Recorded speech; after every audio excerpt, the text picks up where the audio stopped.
Well, as television viewing habits continue to change, it means the way in which television is offered must also adapt or be left behind. In part 2 of my series, we take a look at ways television is changing and in some ways staying the same. Well, TV usage has changed significantly on the network level.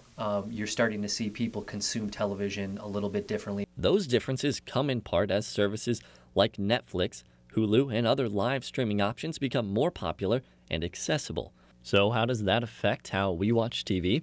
Well, as it turns out, it may in fact spell the end for TV as we know it, as things continue to move more online. Right now, about 7% of the U.S. That has moved completely to online to get their television. But again, they're estimating within the decade about 42% of the population will be getting their television completely untethered from satellites or from cable. Of course, there are those out there like Corey Johnson who hope everything stays the same. Okay. I watch cable, and I've lived in town all my life, so I've just grown up with Charter. So. And for those of you out there like Corey, Professor Dwight Brady says there's no need to worry as cable isn't going anywhere. You have to remember that cable companies, they're still going to be providing internet service to most of the homes in the U.S., so they're not going away.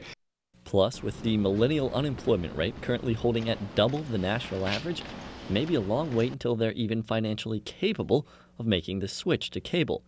But TV6 sales manager Rick Rhodes says that switch may become essential in time. But as I got a little bit older, I needed to see what was going on during the day. I needed to check the website, find out what's going on with the news. Obviously the weather that impacts schools, school closings. So in summary, we can continue to follow trends and look at prices, but to find out what the future holds for television usage, we'll just have to stay tuned.